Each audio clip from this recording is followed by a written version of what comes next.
Brought to you by Infineon. Hi, and welcome to the Mobile Tech Podcast. I'm your host, Miriam Jouar, and today is Thursday, January 9th, 2025, and we're here in Vegas for CES 2025. And I've got Bill Stewart here of Infineon. Hi, Bill. How are you? Good. How are you doing? Good morning. I'm great. This is morning. We both have our coffees. Mm-hmm. Cheers.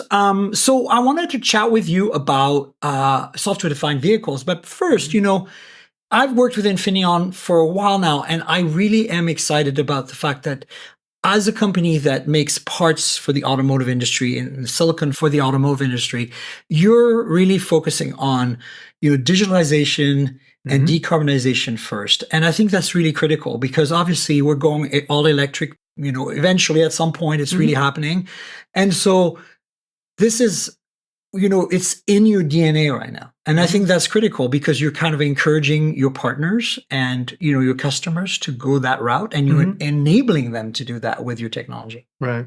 So if you look at digitalization, that's really where software-defined vehicles impact the car. Absolutely. We see a lot of trends for how the vehicle is actually being developed, the entire architecture. But you're also seeing a lot of traditionally mechanical systems like braking systems becoming digital. Absolutely. Right. You no longer have a lot of the hydraulic systems, motors that you would have had in the past, and pumps. You now have electric calipers at a wheel, which is a completely different change. And that's part of what, software-defined vehicle is a very general term. But when you talk about that digitalization, we have to talk about what part of the software-defined vehicle are you talking about? Well, there's so many things, and that's the thing. I touch on everything on the show here, and with my writings on Tech Radar about EVs and car tech. And you brought in some new technology. We're going to dive into that right now. But I think the big challenge I'm seeing right now in the industry is that shift. We talked about it last year of going from the suppliers controlling the software and kind of giving you turnkey solutions as a car manufacturer to the car manufacturer want to own everything, and rightfully so. You want that experience to be very vertical, right? Right. And so I think that's one of the things that you've been able to enable the kind of that switch between, the supplier doing all the software hard work and then the manufacturer doing it by, when I was at October Tech, you were showing all these SDKs and all these, basically software driven platforms to enable things to be done with your hardware and your silicon. Right. And I think, we don't see enough of that in the auto industry. And I think that's where I think your leadership really shows. And I'm excited with that because I love software defined vehicles. And that's part of what we're trying to showcase at CES this year. Really, the thing we're trying to look at is not just working with OEMs and that dynamic customer base.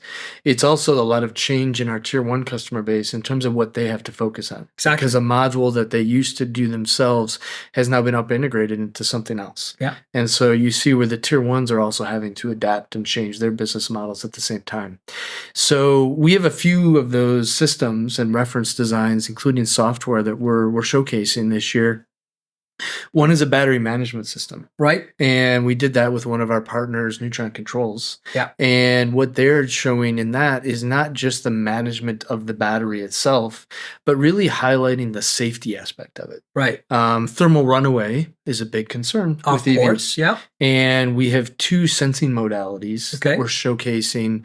One, hydrogen sensing, as well as a pressure sensor to basically pre-detect any sort of damage to the battery so you can get a warning label before you have an incident. Right, you get a check engine light type system. And to be clear for the audience, I know a lot of you have listened to the podcast before, and Infineon makes a lot of great stuff. But sensors is another area where you guys are extremely strong.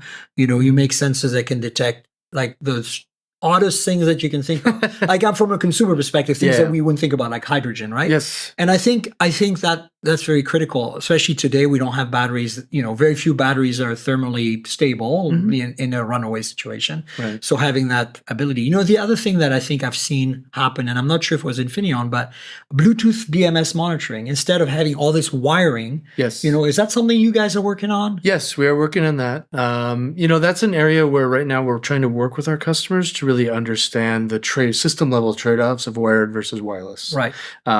We have the advantage of we have a full chipset for battery management system.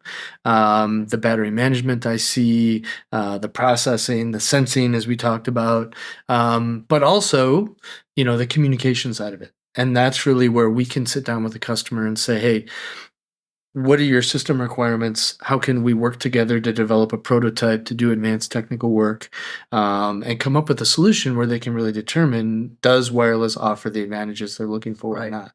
And I think the thing that my audience is kind of partially, aware of right now, to some extent, I think, is that with the SDVs, the software-defined vehicles, what we're seeing more and more is integration of systems, right? We're seeing less microcontrollers, more and more, we're going from domain, to zonal and stuff like that. So I think what's happening is, that's back to what I was talking about with the tier one suppliers, et cetera.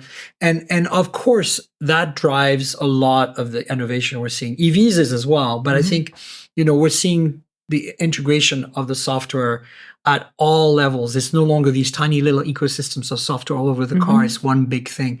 And I think that's what drives a lot of what you guys are working on right now. And hence, battery management system. In the past, that was like essentially just a firmware-based chip thing, right? But now you really want to be able to not just monitor things more in more detail. You want the telemetry of it, right? Yes. And then you want to inform the user, not just of a runaway off the seat, get out of the car, but you want to inform them of like, hey, here's a more detailed view of your power consumption, right? You want to optimize it. Exactly. And charging, of course, it's another thing you can optimize that charge curve to be like as close to what the battery chemistry can handle by, having much more granularity, right? Yeah, the one thing I would challenge you on is we don't actually necessarily see a reduction in the number of microcontrollers.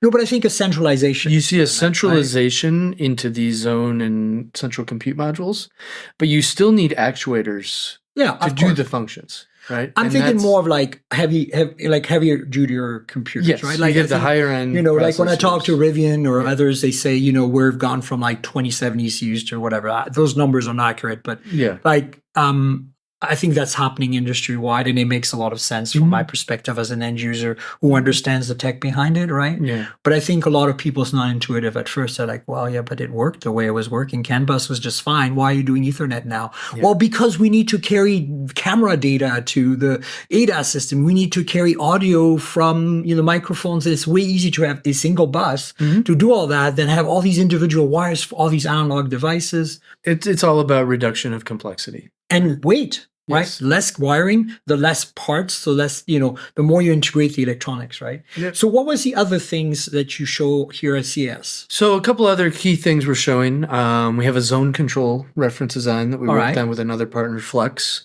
where we're showing both a development system as well as a production system, where, the development system is something a customer can take.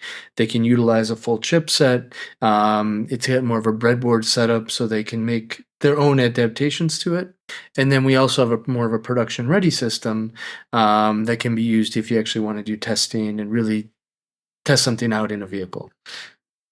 I think that's really fascinating. I'm really excited about what I'm seeing. Like, I think one of the more exciting products, I think we kind of touched on it maybe last year because it was already out there, is, in terms of EE architecture, Cybertruck, right? Not just the 48 volt, but the actual networking in that vehicle. And I think, we've seen this with other companies as well, like Rivian Gen 2, which I'm actually driving this week. Definitely a reduction in weight and in wiring. And so, I feel like people don't quite understand how necessary it is to go to zonal architecture. Can you maybe segue into that for a minute? Yeah, I mean, I think if you look at the amount of features and functions, as we talked about, a lot of mechanical systems are being electrified. If you were to stay with the older domain architecture, your ECUs, your central ones, would just become giant wiring harnesses because of the amount of I/O that would have to go in and out of that. So by going to the zonal architecture, you now are integrating features into a box which is more physically located where the function is. So a light gets integrated into the front zone. A trunk control In the gets rear integrated zone. into a rear zone. And what that does is it basically allows you to have some central network pipes over Ethernet, which essentially drive the reduction in wiring, not only from a weight point of view, but just from how you route data through the vehicle. And flexibility. Like the Yeah. thing is, once everything is, software can control way more when it's in one system for, say, the whole rear of a car.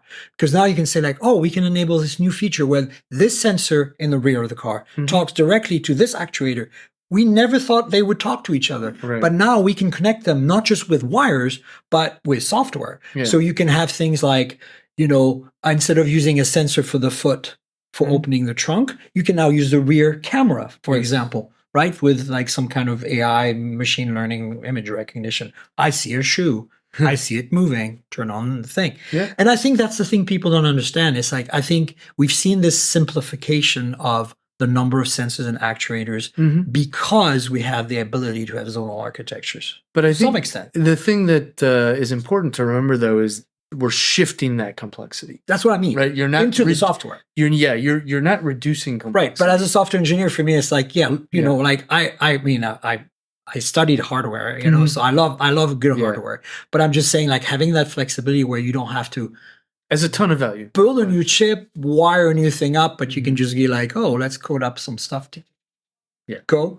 That's, to me, I think that also enables things like, monthly over-the-air software updates that delight the customer and give them more options. That's directly affecting my audience who's buying EVs.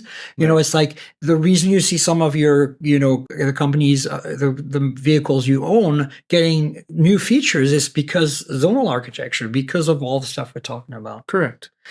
What else do we have? So there's some other, we talk about sensors. We have a new radar reference design, which is targeting more imaging radar type. Was that the one we saw outside of October Tech? Yes. Okay, great, so awesome. Same, and that's a retrofitted something that we put on those vehicles. I get that. Where we're also providing software with those, and that's a big. It's reference software. That's what I was talking about earlier. It's like you guys are not just giving like, here's the hardware, go nuts. You're like, here's the hardware, here's how to use. I like that educational aspect. So we call that our car kit because it's meant to be able to wire it up where a customer can test it, a customer can look at it, they can do benchmarking, and really get a good idea of what is enabled by that. A couple other things we're really being sensitive with that radar reference design is end customer cost. Okay. And so what we've done is worked with antenna designers to develop a waveguide system that does not require your traditional high frequency PCB. Oh, wow. So, obviously when you talk about, that's one of the high cost items in a radar module. If you can use traditional FR4 PCB. So you integrating the waveguides directly into that? Yeah, basically we have launchers in our device package, which allow you to connect the waveguide essentially directly to the device. Very cool. And then you don't need the high frequency PCB. What frequencies are we talking about? 60 gigahertz? The one we have here is 77 gigahertz. 77, okay. We have a 60 gigahertz chipset as well, which can also. And so use cases for that, so you understand, is things like detecting people left in the back seat, like children. So that's 60 gigahertz. That's 60. Okay. The 77 is more external to the vehicle. Okay, so that's like the corners for like lane changes and all that stuff. Yeah, or forward-looking radar. Yeah. And speaking of radar, how is radar improving over the last few, like just short time, like 2-3 years, in terms of resolution and the challenge with radar is that if there's some things it can't detect, right? Like, so I think that's improving all the time, right? Yeah. So the radar market is kind of segmented, right? You have corner radars, which are your, 100 meter maybe range. Right. Those systems are becoming more commoditized. That's where we see a lot of the single prices chip. going way down. Prices down. And those systems are getting mature. Where we're seeing the biggest advancements in the range and resolution is in the higher channel count devices, the forward-looking, rear-looking. Because when you talk about these level 2, level 3 systems, like Blue Cruise or Autopilot or these types of systems, Super Cruise, that's where the improvements are needed that you described. And I think what we're doing, where our focus is higher channel count, so higher receive, higher transmit channel counts, and really focusing on a very high signal to noise ratio. Right. So you can achieve a higher angular resolution and detect smaller targets at a farther range. Ultimately, when you look at those systems, radar is needed over cameras in certain weather conditions. Exactly. That's the biggest And the challenge. idea that it can bounce under a car in front of you and see a car stopping in front of it and anticipate, which is, I think, one of the most magical experiences you can have in a car today. So I think this is great. Is there anything else you wanted to cover as that's CS? Yeah, I think maybe that you're excited about with Infineon right now on the SDV side. I think the biggest thing we see traditionally, we've been focused on a lot of these safety critical applications, right? And one of the big focuses we've had over the last 12 to 18 months has been trying to bring more consumer technology into our consumer IP into the vehicle. Right. And one example of that, we have an HMI demo that we're showing, which is actually a capacitive touch wood panel. Oh, yes. I saw that demo. I talked to October Tech, and it's better here now. Yeah, it's improved. So much faster. Yeah. So we actually take a capacitive touch sensor, which can work on natural surfaces like wood. And we have a laser beam scanner behind it. And what that laser beam scanner is doing is actually projecting onto the wood from the back, but because it's bright enough, it's translucent, it goes through it. Basically a HMI interface. Right. So if you think about a design studio guy at an OEM, they hate buttons, they hate sensors, they hate all these things, right? So if you can have a natural looking surface that now becomes an HMI, that's something that we think has a lot of potential. That's great. Like when it's turned off, it looks like just wood, and then you turn it on and you have a display behind the wood that responds to your touch. Now, the closest we've gotten so far, and it's not at all the same thing, is BMW iX has the center console. If you have the wood grain option, it's just lights and a capacitive layer underneath, and then the haptic feedback thing as well, which is kind of cool. But they're not projecting, right? These are preset lights with preset patterns on this is dynamic. You can't change it. But here, it's not just dynamic, it's color. Yes. Correct. So that is, and it's not just one spot where the touch sensor is. You can slide on a virtual slider that is projected. I mean, it's just amazing. We have some reels on our Instagram from October Tech of that, and we've got some more from CS, so check that out. Good. Cool. Well, listen, Bill, thanks so much. I could nerd out with you about SDVs forever. I mean, this is great. I really appreciate you being on the show again. And thanks for walking us through everything today. Really appreciate it. Thank you for having me. All right. Thanks. I know I'm in the wrong place, but I was at the wrong Embassy Suites. It was a mile away. Oh my gosh. Like, are you kidding me? All right, I'm going to squeeze in. They didn't give you the address? No, they gave me the address. I told the cab driver, Embassy Suites, 3 blocks south of South Hall, and he took me to the wrong one. And because it was a cab and not an Uber, I had no idea where the fuck I was. I got so mad. I'm going to do a clap so I know that you started the stopwatch, so we have a point of reference. All right. Look at that. That was a good one. Yo, VIP, let's kick it. Hang on. I'm just going to... Need it? Okay, look at that nice noise level we got going. That's pretty awesome. That's beautiful. Well, don't worry. AI is for the win. Right. Brought to you by... No, we don't do the intro. We have no intro. And we're back, folks, at CS 2025 in Las Vegas, right in the central hall on the show floor. And I got the awesome Adam Doud on my left, your right, and Nick Gray on my right, your left. Hi, guys. How's it going? It's going well. The day started off rough, but it's gotten progressively better ever since. Excellent. Well, I'm glad. It was the same for me, to be honest with you. I was a little perturbed at the beginning of the day for some reason. Anyway, so we're here, and, I think I want to kind of go through what are the things that stood out for you, like we do every year. Sure. We might have another member joining us shortly, so stay tuned for that if they do. But what stood out? What stood out for you, Nick? What stood out for you, Adam? Maybe one of you start. Nick can go first. I've already talked. Sounds good. I think one of the highlights of the show that a lot of people are going to be talking about starts off with these new graphics cards from NVIDIA that we've been waiting for. So, I haven't had a chance to look into that at all.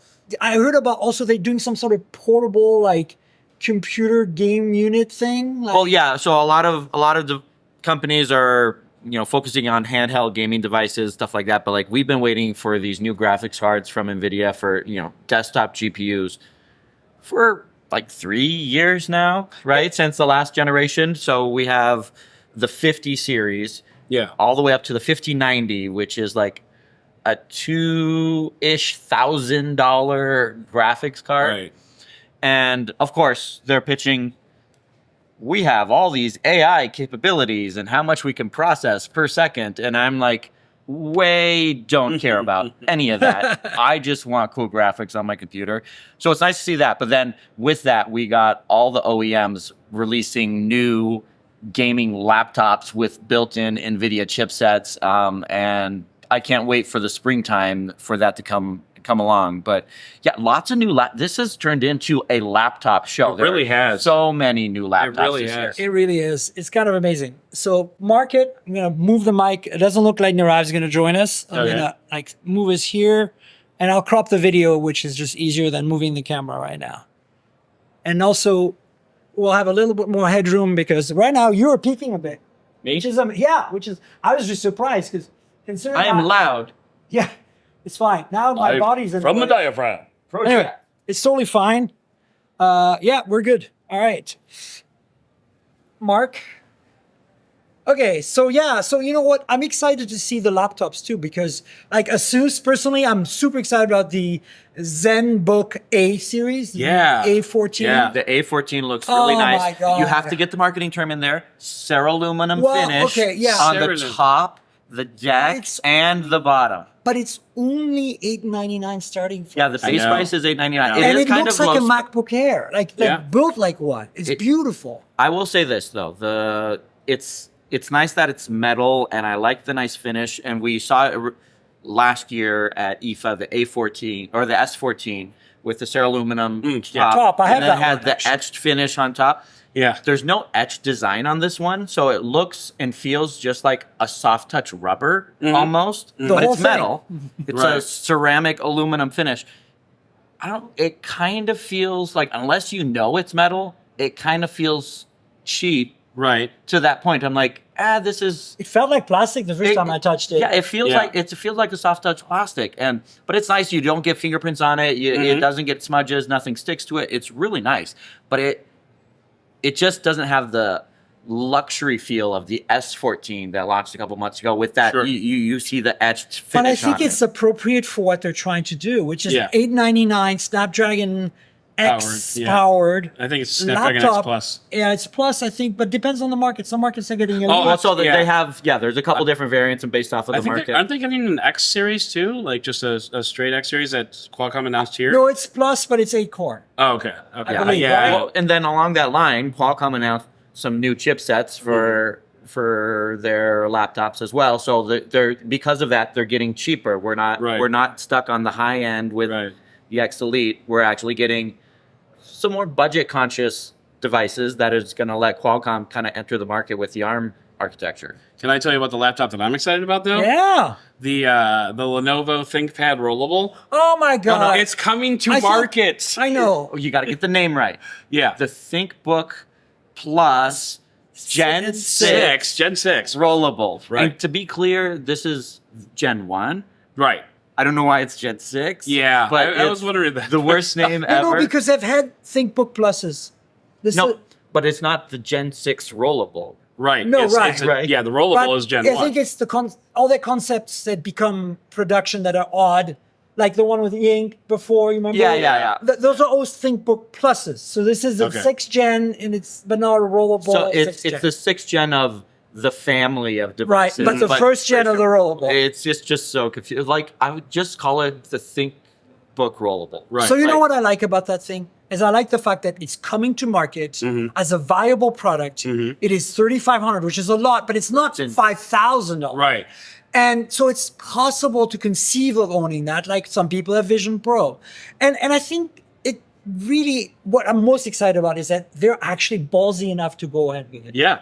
Yeah, so I was at the Samsung display booth Yeah. over at the Encore and seeing all the technology, and it was the day before the embargo lifted. Right. And my contact here is like, so we're showing off this rollable display concept. Tomorrow we're swapping this out for something different. I'm like, oh, you're swapping it out for the Lenovo. He's like, oh, you've seen it already? I'm like, yeah. That's funny. So the Samsung funny. display people were really excited because you'd go through the Samsung display booth and it's just all these concepts of what you can do with foldable, bendable displays. Yeah. And they're like, we can actually show a real product rather than, Yeah. we imagine this is what people will do. You know what's funny though is the Achilles heel for this is, as always, Windows. Because I don't know when you were doing your demos, but Oh yeah, it was wonky. it was so wonky because like you would set like two windows like up, top and bottom on the screen. As soon as you extended the screen, it would switch them to vertical.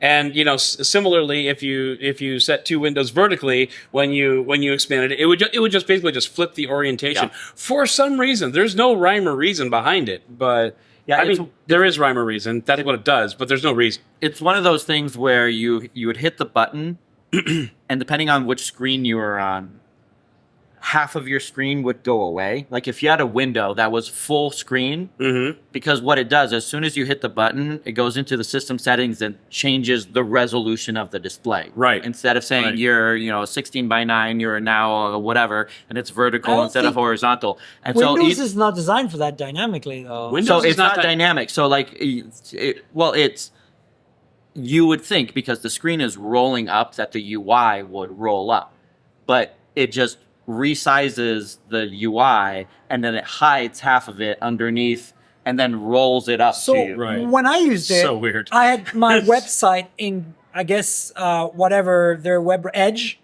and I could scroll, and it would render properly as it was shrinking and growing for me. Like I could, So maybe Edge is compatible. yeah, it just. Right. But when you make the screen bigger and smaller, it went to that other animation. No, didn't it? not Or did for you the one. Did you turn that off? I don't know. Oh, The one okay. they lent, who had all these little booths. Yeah, where yeah. you record like with all the laptops. The Oh. one on our booth. Yeah, some of them Someone were played with yours. flawlessly. so some of them would show a specific animation during Yeah, that- roll. yeah. The sound some of was them still there. Oh, yeah, okay. you can turn the sound The off in the settings. stupid- Sorry. That's funny. So- Okay, yeah. So and of someone course, played with like yours. it's a product that I think a lot of us like because like when we are working on the go, for me, especially for video editing, having a larger display in a regular laptop form factor, Right. I can push a button and I can have my videos on the top side, timeline at the bottom, my Yeah. editing tools, whatever. Yep. But if I gain that much screen real estate, it's a godsend. It really is. Dude, And let's get real. We all want this. Yeah, There's absolutely no doubt about it. we do. This And is the star of the show. the funny part is though, like of the laptops that Lenovo showed off, the one that works best with my workflow is the Yoga Book 9i with the dual Oh, and screens. they've upgraded it. Yeah. To the latest chipset from Intel, the dual screen one. The dual screen one. So What's it's it new- called again? It's the Book 9i. Arrow Lake. No, Arrow Lake. The Arrow Lake chipset. Yeah, so it's got the new chipset, and It's slightly bigger screens too, less bezel, I hear.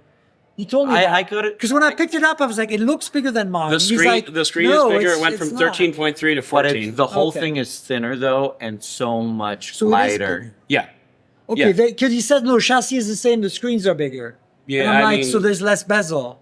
Maybe. Seemed bigger to It, me. it, it went from specs. 13 to Check 3 the to, specs. to 14. That's Damn what they it, told it me. was, I like the form factor. And they're still using the folio to carry around the keyboard separately, but they made the folio longer. And I think I was one of the only people to ask about it because like the person that was showing it to me is like, "Oh, you noticed that?" I'm like, "Yeah," because I guess what you do is you could take the folio and you can roll it kind of like an iPad cover. Yeah, like an origami and you thing. can set it like in. So normally it's like this. And like the second screen is like this, but you can origami it so it's like more like this, so you can draw they've on it. changed that. Yeah. Oh, wow. I So they didn't made it a realize little bit longer so they could add a couple of segments to it, which I thought was a nice touch. So to me, affordable tech, if you're looking for laptops, this is really a laptop show in many ways. Right. That Asus Yeah. ZenBook A14, keep an eye out for that because I think that's going to kick ass. And then, of course, with the money, the Lenovo Gen 6 ThinkPad Plus, whatever. I know what it is. Well, then Well, Asus also that's in had the back, their gaming tablet that they Oh, released. yeah, they the did. Flow, Yeah. and Which is that- like and a with an bunch of AMD new chipset. Zephyrus G series. Yeah, the Zephyr Z series are the new ones with the NVIDIA GPUs. But before we move on from Lenovo, they also had their Legion. the Legion Go S, Right. which is the first licensed handheld gaming Steam. with Steam Yeah. OS on it. Yeah, which is cool. It feels really nice. The price isn't going to be too high, which is great. $4.99. $4.99 for the Steam one. The Steam one's not coming until Q3, I think they no, said? Q2. Okay. It's in my They notes. said May. But the Windows one is like on pre-order right now. So you can Nice. go get the pre-order, but the Windows ones, they're only like pre-selling the more expensive The one. So it's expensive like one, $7.99. something, yeah. But that's still a really good deal for what it was. So like if you love Windows gaming and want to take it on the go, there are so many options right now. Yeah. And even Acer released, what was it, like a 11-inch one? Oh, really? Right. Yeah, and I didn't get to see it, but I saw the press release. I was like, I need to make sure I can stop by Acer this week to take a look at that. The other thing, just a quick mention before we leave Lenovo, is there are now ThinkPads without a track point. Sacrilege. I applauded that, and I stand by it. No, that was hilarious. So Adam and I on the briefing. I was the only and one. the woman Bring- shows us the thing. Bring the nubbin back. Were you there? No. Yeah, Anyway, I was there. So, but when Adam and I made that comment, Death to nubbin. like, so I pretended to be horrified because I don't care about the track Right. point. So I was like, I let out like this sigh. I was like, and then he was like, yes. It was so fun. Love it. It's been there for what, 2 decades? Yeah. Well, and they You want were saying it's still a business laptop, but this is for new converts to Right. the market. Yeah. Right. You know, if we're bringing business away from Dell or something like that, you know, this is still something that's going to be applied. You know, your IT managers. The Dell, can hand you the this Dell, the laptop. Dell Pro, or the Dell Pro Max. Oh my God, the name. The Dell Pro, I don't care because Right. you killed XPS, and that was the only thing good about Dell. And Yeah. I'm sorry, I'm done. Dell changed their naming convention, guys, and I'm not going to expand on this because we've already pretty much done the summary, but it's BS, and I don't know where they're going with this. Well, I think they're trying to make it easier for IT managers to just buy products. Pro Max, come on. Nobody calls anything Pro Max except But- Apple. But that's better than the And Dell. it was sucky the first Dell, time around. whatever, 76351-339. That's why Yeah. nobody buys Dells, and it's IT people who buy Dells. But Right. like they're not a consumer brand anymore. Like it's not. It hasn't been for years. I'd like 80% of their sales have always been B2B sales anyways. So it really doesn't matter. I don't know why they're at the consumer electronic show because there's nothing consumer about it. It's Yeah. B2B product. What Fair. about, did we miss anything else that Asus brought? You said the tablet, the The Zephyruses, Duo, the new generation Yeah, the Duo. new generation Duo, which also Arrow Lake because of the dual Yeah. display. And I like that one because of the built-in kickstand and the keyboard, like sandwiches. Yeah, they between had a screens. couple Chromebooks as well. Like, Yeah. they had a whole lineup. Like they had Oh, like it's- 12 it's a- different products. It's a You whole can't shebang. tell- Yeah. Have we, and any of us, gotten briefed by HP? I have not. No, HP I again got is briefed by HV. Couldn't tell you what they're bringing because it's in my notes in my bag. But But you didn't, the biggest- nothing stood out. Like, you know how those two things stood out for us? not from a What? laptop perspective, but the one thing that HP did bring, which actually won the last year Best of CES award, was their Print AI software that they have coming. So I'll give you the TLDR version of it. Basically, right now it's a browser extension, but it will be driver level by Q3. And what does it do? And basically, you want to print out anything. The AI examines what you want to print, takes out all the crap, and then just prints what you want. So, like the what could possibly go wrong? right, absolutely. But no, they had a couple of examples where you like print out a news article, it takes out all the ads for you and all the comments down at the bottom. Okay. If you want to print out a recipe, it cuts out all the I make this 3 times a week for my family and we all love it, and it just prints out like the ingredients. Wait, and Adam, the don't thing. you make it 3 times a week? I don't. Aren't you the family hero? No. Okay. No. It's unfortunate. But anyway, so I like that because what I think is nice about it is it's AI, but it's kind of like AI in the background. Like it's not AI for AI's sake. It's just AI because this is making things better, and that's all I really want. I don't want AI shoved down my throat all the time. I just want a better printer. Can I have a better printer, please? Sure. Let's pause for a second just in case it thinks this is voice and keeps it in the AI stuff. Okay. Wow, that was wrong. That was annoying. Okay, Yeah. you marked that, Theo? Okay. Oh, you bet I marked the shit out of that. So anything else on the laptop and laptop companies front? I'm going to see Razer. Yeah, Friday. Razer. I haven't seen Razer. Razer, they released a new Blade 16. Right. Is it super sexy? Is it Intel? It looks like an old Razer AMD? Blade. It's Intel.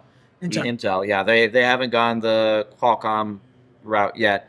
Yeah, I mean, as far as laptop goes, there was a whole lot more, but those were the exciting ones. The big I think ones, so. yeah. Yeah. All right, so let's switch to another thing that we should talk about briefly. I will expand on the podcast further next week, but OnePlus 13. I was gonna Yes. say. I've got the 13 here in a case, 13R in another case.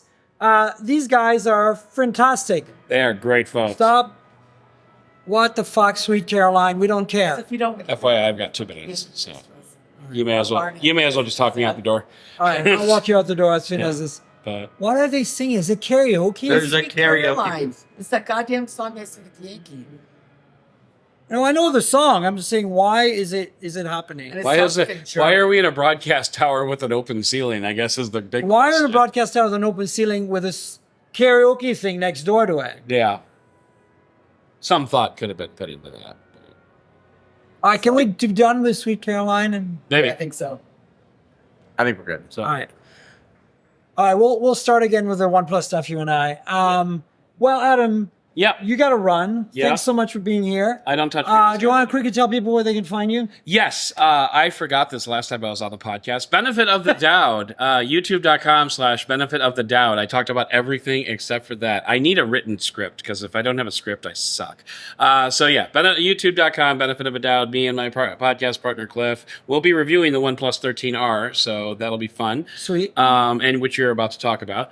And then Dead Technology everywhere else on the socials. I'm at Slash Gear. I'm at CNN. I'm at Laptop Mag. I probably will be at a couple of other places by the end of the month. So yeah, it's a rollicking good time. So find me on the socials, Benefit of the Doud or Dead Technology. All right, there you go. And I'm going to Exit. exit Stage left. Yep. And that's easy. We just go. All right, let me get out of here before Yeah, you resume. So thank you. I'll see you. Later. See ya. PepsiCo on your badge. You have your badge? Yeah, that's in my pocket. No, this is a battery pack. Okay. I was doing a thing and they said, "Oh, here, let me give you a gift." And they brought it over and like, maybe you can do a review of it. I'm like, "Is this a gift or an assignment?" Nice answer. It's a gift. It's Bye. a gift. So Nick, OnePlus 13 here, 13R, both in their cases. I'm going to take them out. You want to intro us? Officially announced. Finally, well, we kind of knew Not announced at CES, but announced during CES. Yeah, we have the 13 and the 13R running Snapdragon chipsets, the 8 Elite on the 13, and then it's the 8 Gen 3 on the R. Yeah, I mean, it's basically a pretty great deal for the money, I think. This is unfortunately not the white one, which I think is I do better have the looking. white one. You're not with you, though, do you? It's I don't know. I actually like the color of the black one a little bit more. The white one, it does like the black. It's plain. Like there's no flair to it like the 13, which has the blue leather finish, faux leather finish. It feels really nice. I have to say, cameras on this thing are pretty impressive for a OnePlus. Not necessarily impressive for anything else, I but think the they're zoom's competitive. really good. I think they're competitive. I think that they have some features like that action burst, action mode burst, clear burst. Yep. That are I've never taken photos like that with a phone. I haven't been able to. I used it with a 6x telephoto in the aquatic show on our cruise, and I couldn't believe that I got literally people stuck in midair with water drops in the air on a 6x in low light.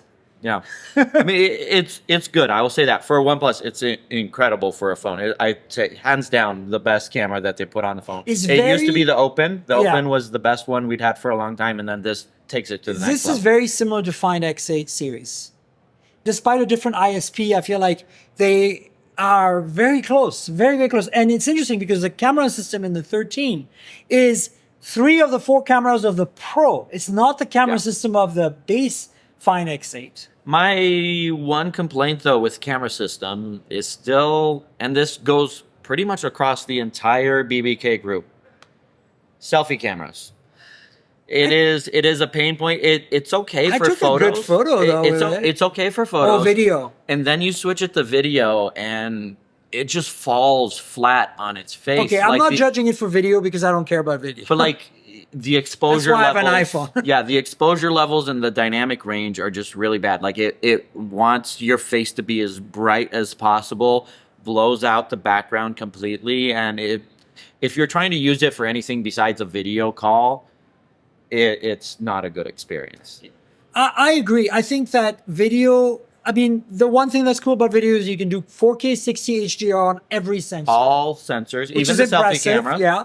But the video quality, I agree that selfie is a letdown, and generally, it's not that. I mean, I think that Pixel's doing okay, Samsung's doing okay, but if you really want good video, go to iPhone. Yeah. They also it has wireless charging. Yes, that's we so have- same specs as here. 100 watt wired, 80 in the US with the 120 volt voltage on the power supply, and then we have a 50, right? Yeah. But there is cases and accessories.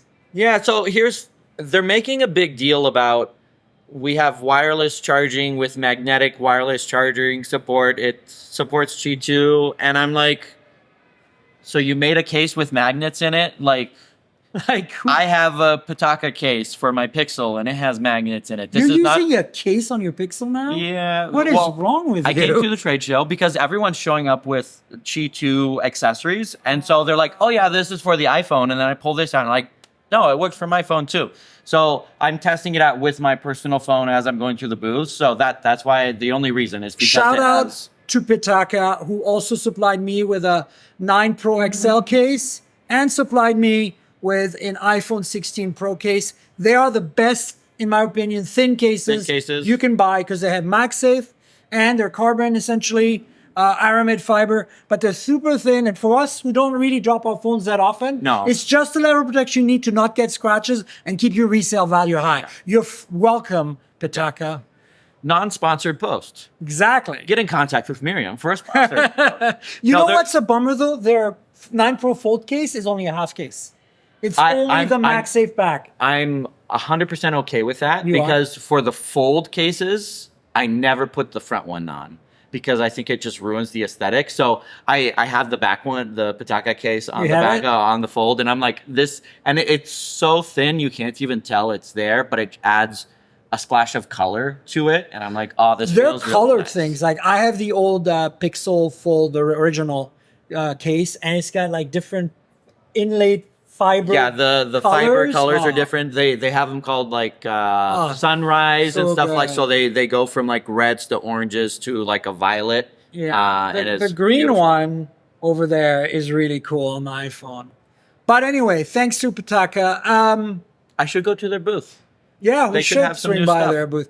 But in OnePlus 13, I think, to me, the headline I wanted to give it for my review on Hot Hardware, which you should go and read on Hot Hardware, is I wanted to say OnePlus 13 review, the flagship killer grows up. That's what it felt like to me. It's $100 more, yes. Yeah. But Pixel is $100 more to get the same size, the same capacity. From last year's Pixel, I'm not comparing to OnePlus. Yep. Inflation is what I'm talking about. S24 Ultra, although there's more coming soon, but S24 Ultra today is $100 more than it was S23 Ultra was. So there is inflation happening, and I feel like what they've delivered with the better cameras, the better design, the new processor, but more importantly, things like IP68 and 69 water resistance. You can put in the dishwasher now. Yeah. So how much of that is a gimmick? Because here's the thing. We went on this Have you ever cruise, washed a phone by accident in the washing machine? That's your gimmick. but a washing machine isn't spraying water. A washing machine fills Yeah, but up it's water hot- it's really hot slow. water. But it's just hot water from the tap. Like it's not like it's boiling water. Like my phone, what I've watched Well, it my doesn't phone. do boiling. It has only 80 degrees Celsius. Yeah, it's not even. But like I've put plenty of phones through the wash over the years, and I've never broken a phone in the wash, so I don't need IP69 for that. Look, it's good. I don't think It's a nice not feature, important, but I but think it's good. like if you're in an industrial environment and you have water spraying at you all the time, sure, What whatever. I like about the industrial design on it is it's the same as the Find X8, the Pro specifically, and the Realme GT7 Pro. It has that 2.5D bottom and top edge, Yeah. like on the front glass and the rear glass, and even if you have the vegan leather version, the vegan leather back, and it means there is an aluminum rail, but it's thinner, not as thin as when they used to have the curved display. And that's the thing; it has a flat screen despite having 2.5D. Yeah. And I think overall the hand feel and the industrial design It feels really good. is awesome. Yeah. And so you add that, you add the cameras, you add the display, which is 4500 nits still, you add this processor, you add the performance. I think their OS is snappier than it was. Way snappier. Yeah, I mean, it comes down to the chipset as well, but like But the optimization of the animations and stuff, yeah. They've worked really Yeah. hard on the. They actually did a presentation like before they rolled out the OS. I'm not sure if you were on that one. It was like an hour I was about. there. It was an hour about how we improve the animations on our OS. They've It done was a a really good little job. nerdy. My one thing, though, specifically for the U.S. market, because other markets, everyone's just buying their phones unlocked most of the time. Some people do buy their phones through their carriers.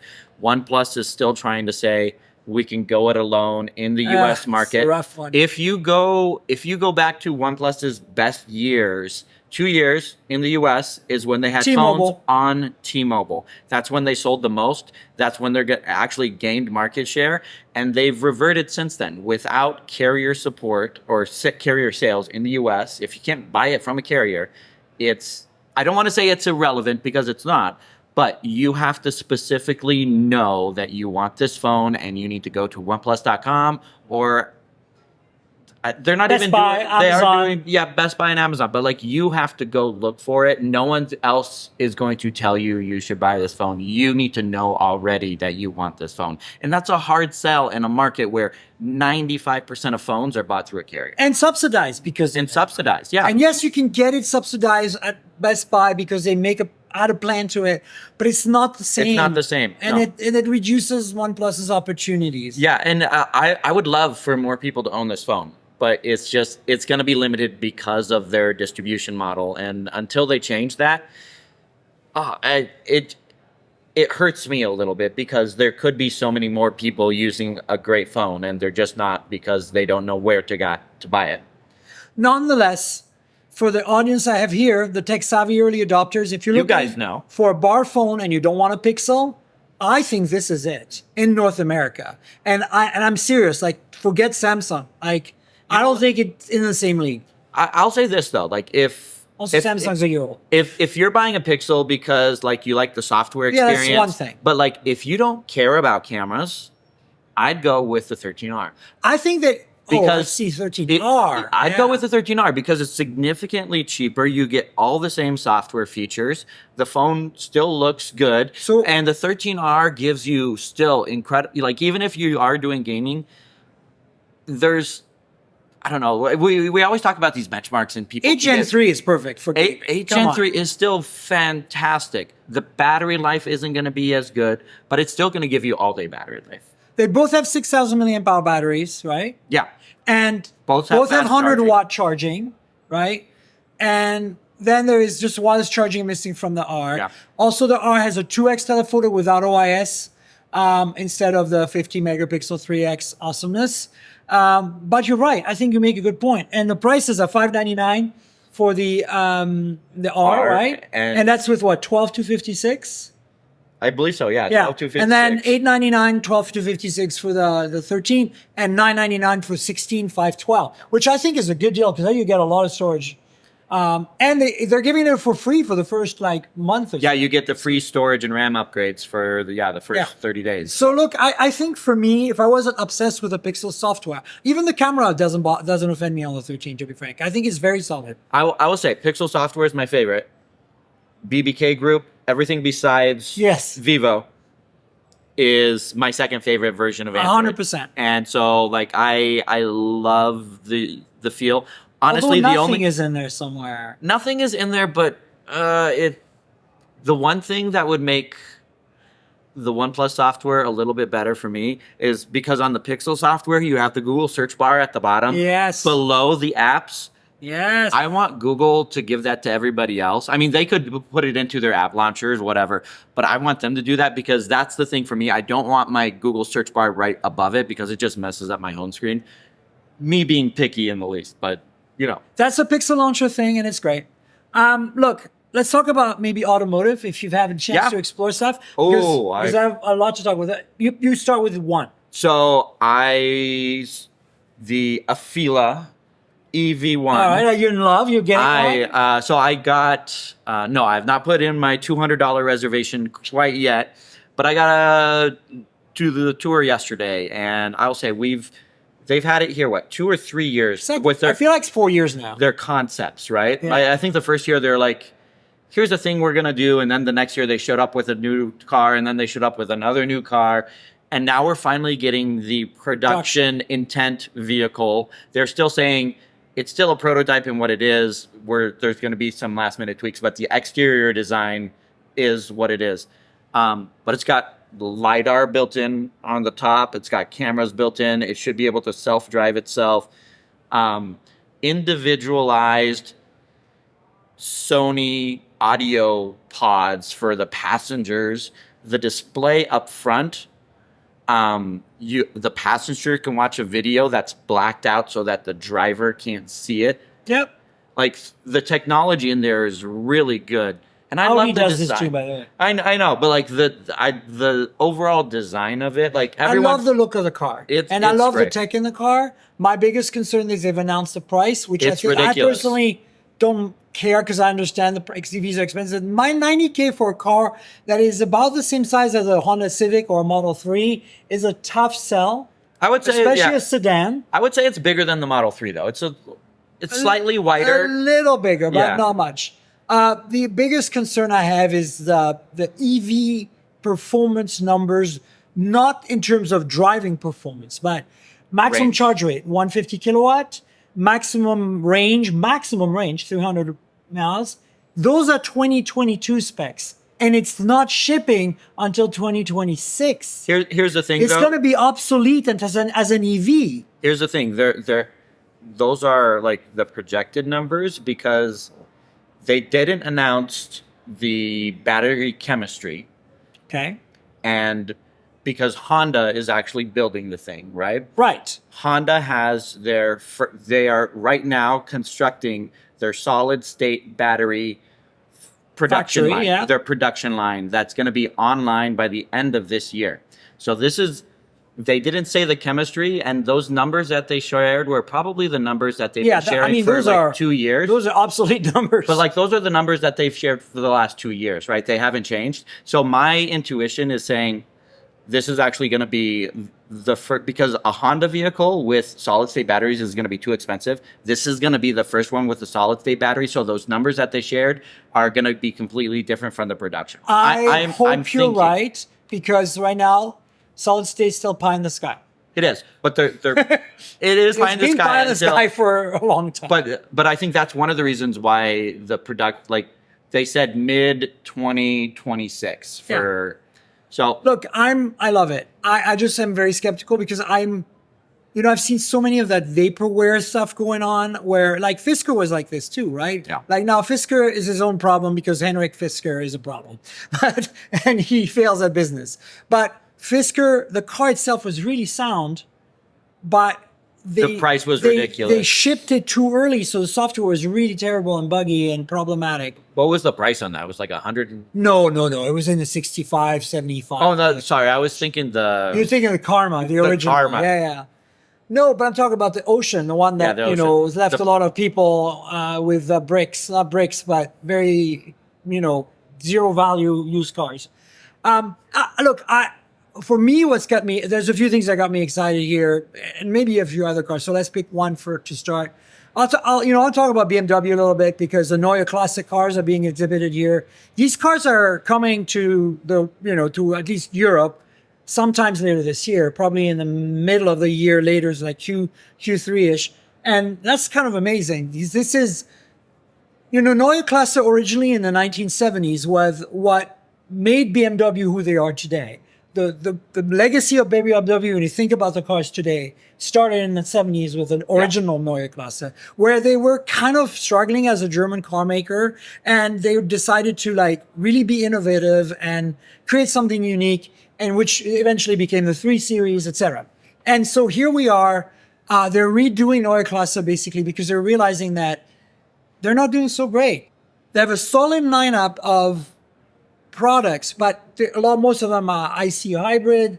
And on the EV side, they're good, but they're not great. And so they're like, we want Neue Klasse to be, like defining, competitive with the Chinese and the startups. And we want it to be an EV-only platform that has SUV and sedan. And so I'm excited to see that they're making good progress. They announced the UX inside the car. Mm-hmm. I was there for that. I'd already seen it in LA last year, but it's a very interesting concept. They're projecting a screen from the dashboard onto that black section that's blacked out in every windshield, so the anti-glare layer. I saw this at the Samsung display booth because it's a Samsung display. Display. So they wouldn't tell us. Thank you. So I saw Samsung Display's concept of an interior, and they're projecting from below onto the thing, and they're like less glare. But then they project on the driver's side a little more on the windshield, so you actually it's treated glass, and they actually have a heads-up display in that part. Yeah, and then they have a normal, and it's slanted, but it's deceiving because it's a 17.9-inch display. Yeah, the center screen. The one thing I'll say, like with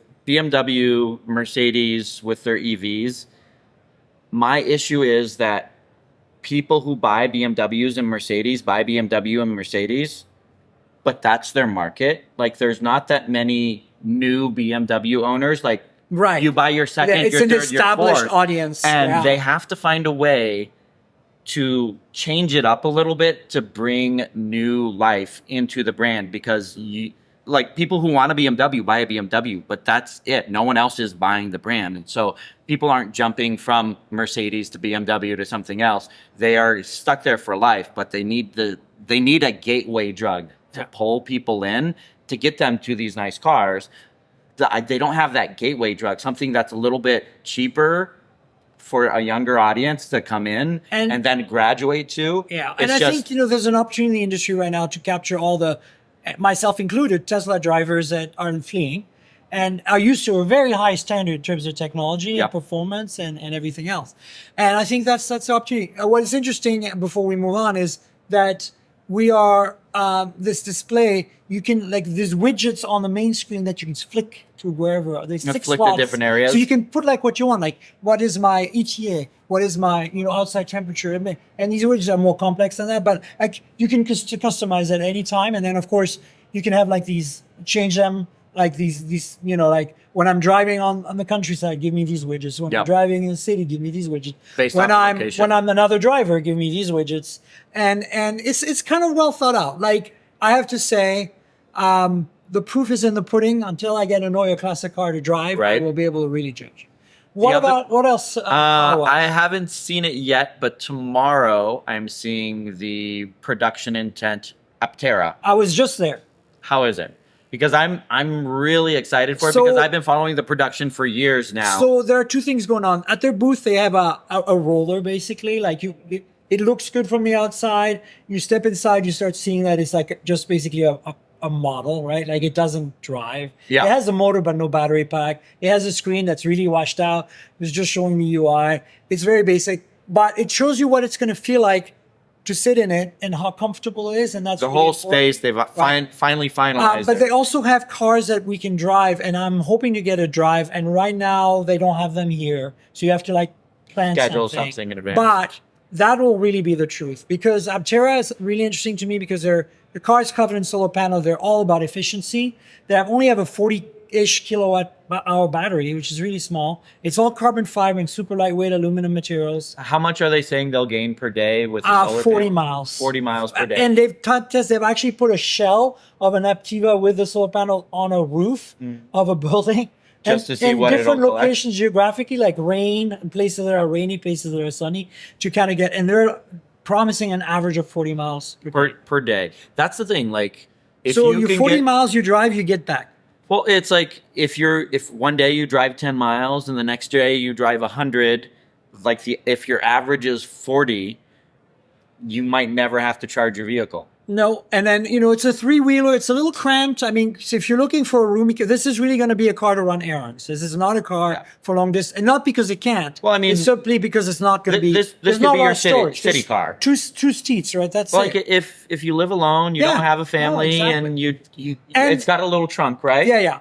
You But put your groceries efficiency in. is the name of the game. Yeah. Like, this is super efficient car. So I'm even excited though to see that one. It has a 300-mile range on a 40-something kilowatt hour. It's insane. Right? Because well, of the air. you could probably get 3 people and lift the whole car. Exactly. It's 2,200 pounds.